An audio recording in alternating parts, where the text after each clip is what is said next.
नमस्कार सम्पूर्णमा BK1 YouTube च्यानलमा स्वागत छ। 2083 साल साउन महिना वर्षाको मौसम छ।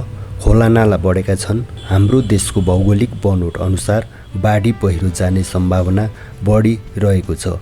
भर्खरै नयाँ बनेको नेपालकै उत्कृष्ट सडक पोखरा मुगलिन पृथ्वी राजमार्गको अहिलेको अवस्था कस्तो छ, बाटो कति सम्पन्न भयो, पहिरोले के कतिको असर गरेको छ, सम्पूर्ण जानकारी दिनेछु। भिडियो अन्तिमसम्म हेर्नुहोला। हाम्रो यात्रा सुरु हुन्छ पोखरा पृथ्वी चोक अहिलेको लखन चोकबाट। यहाँबाट अगाडि बस पार्क बाटो छेउका घर टहराहरू हटाइएको छ भने सेती नदी खोजमा नयाँ बन्न लागेको पुलको काम रोकिएर पुल बेवारिसे अवस्थामा देखिन्छ।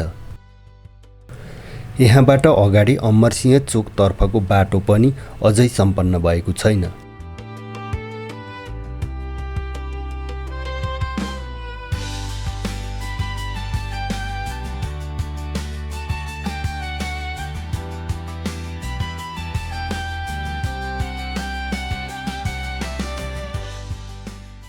अमरसिंह चौर छेउको टहराहरू पसलहरू पनि हटाइएको छ। अमरसिंह चोकबाट अगाडि अन्तर्राष्ट्रिय विमानस्थलतर्फ बाटो पिचको काम सकिएको छ भने बाटो पूर्ण रूपमा सम्पन्न भइसकेको छैन।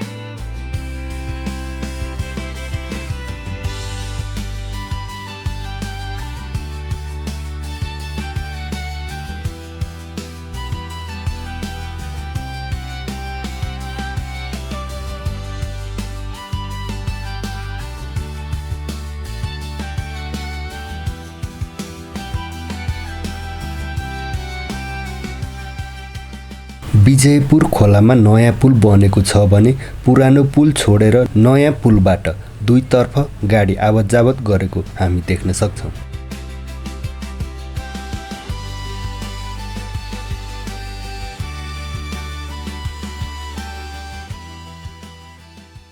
लेखनाथ बुढी बजारतर्फ पनि अझै बाटो पूर्ण रूपमा सम्पन्न भइसकेको छैन।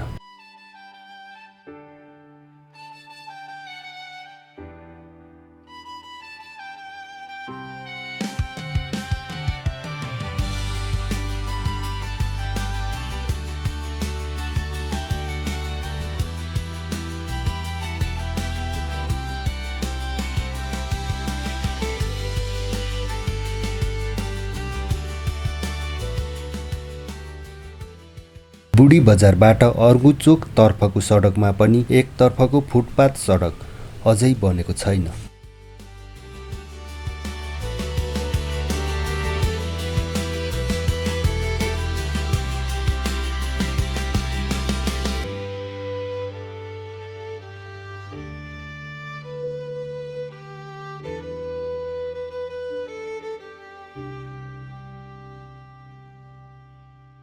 अर्गु चोक डाँडाको नाक हुँदै तालचोकसम्म नै छेउको फुटपाथ बनेको छैन भने बीचको 4 लेन सडक रङरोगन हुँदै रहेछ।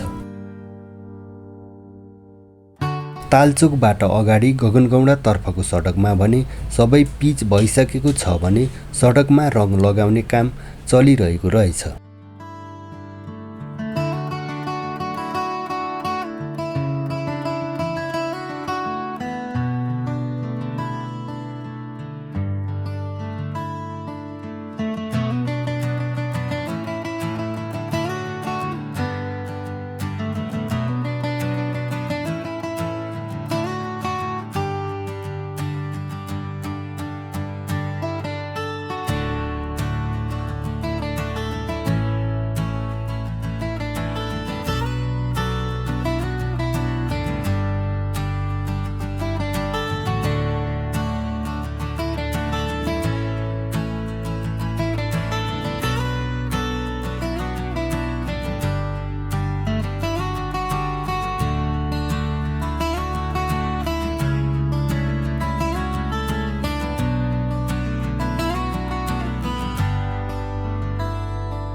पावर हाउस हुँदै गगनगौंडातर्फ भने बाटोमा रङरोगन गरेर चिटिक्क पारिएको रहेछ। गगनगौंडा हुँदै कोत्रेतर्फको सडक अति सुन्दर देखिएको छ। यो देब्रेतर्फ देखिएको सडकबाट पोखरा, लामगादी, निर्मल पोखरी, बागमारा पुग्न सकिन्छ। दुलेगौंडा बजारको सडकमा पनि रङ लगाउने काम लगभग सम्पन्न भइसकेको रहेछ।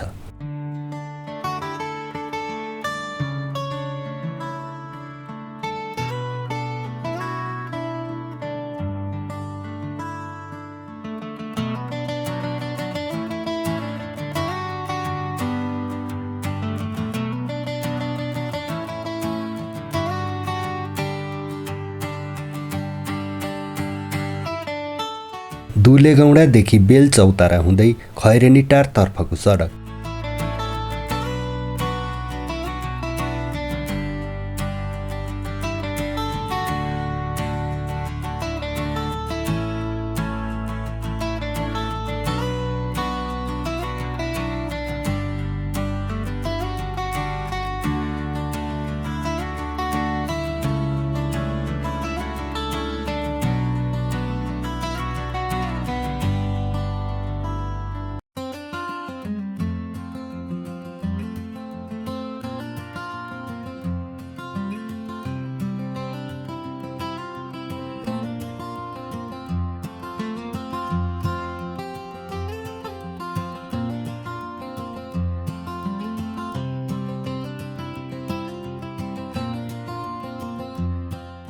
यो सडक पूर्ण रूपमा सम्पन्न भएको छैन। धेरैजसो ठाउँमा एकतर्फी सडकमा सवारी साधन आवत जावत गर्नु पर्ने देखिन्छ। त्यसैले सवारी साधन चलाउँदा ध्यान दिनुहोला, सिग्नल विपरीत अर्काको लेनमा नचलाउनुहोला।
हामी तनहुँको तुत्तुरे आइपुग्यौँ।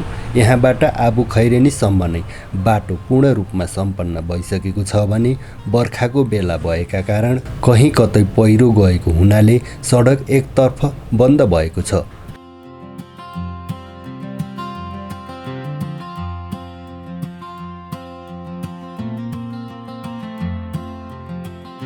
सुन्दर सडकको छेउमा सानो टापुमा रहेको अकलादेवी मन्दिर।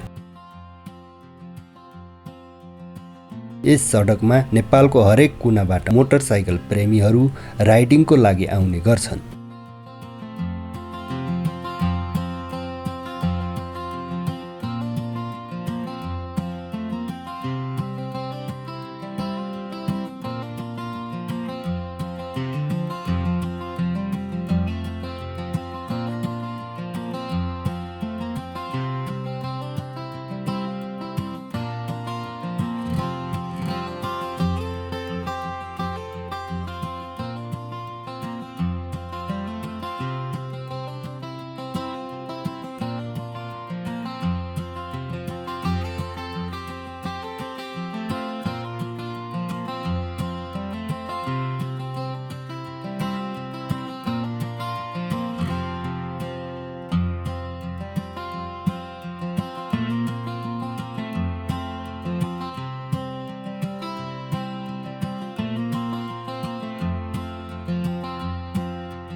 अहिले हामी बरचौर भन्ने ठाउँमा आइपुग्यौँ।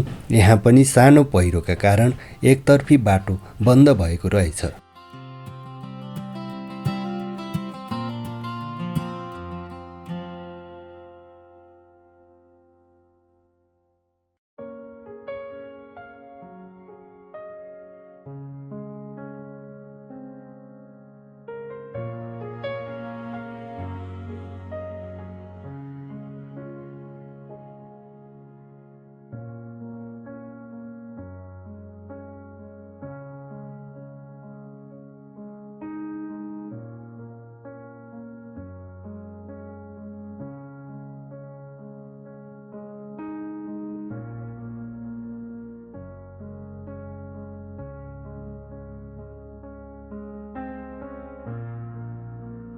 हामी दमौली आइपुग्यौँ, माटी नदीमा बन्दै गरेको नयाँ पुल।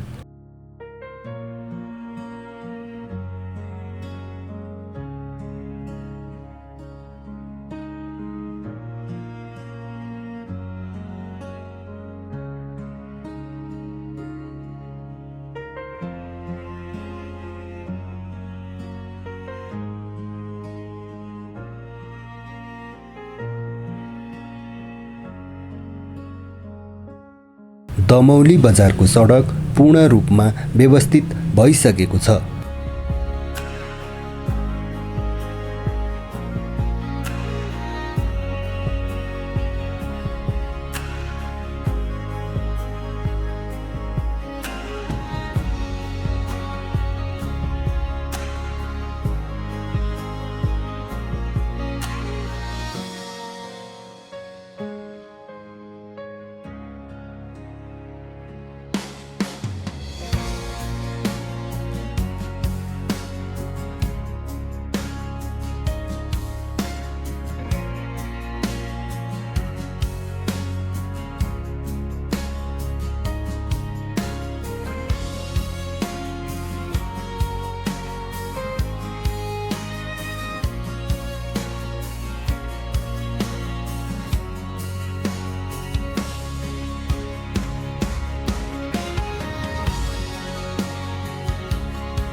हामी डुम्रे बजार आइपुग्यौँ।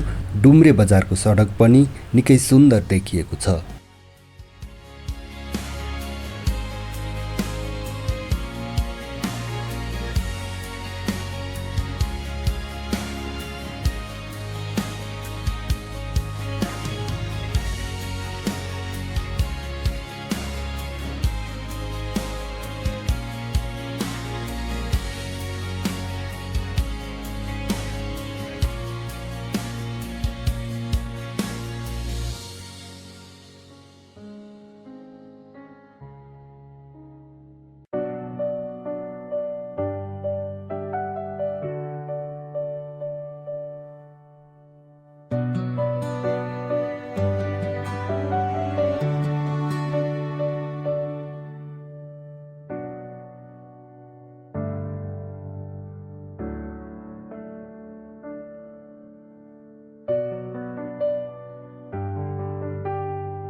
चुन पहरामा पनि पहिरोका कारण एकतर्फी सडक अवरुद्ध भएको रहेछ।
हामी लगभग 2 घण्टामा आबु खैरेनी आइपुग्यौँ। यहाँ पनि पहिरोले सडकलाई सानो क्षति पुर्याएको रहेछ।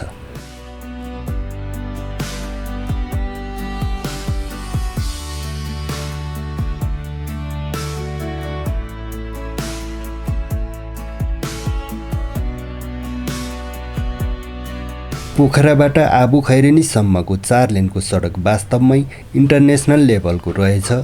तपाईहरूलाई कस्तो लाग्यो यो सडक? कृपया कमेन्ट गर्न नभुल्नुहोला। भिडियो अन्तिमसम्म हेर्नुभएकोमा धन्यवाद।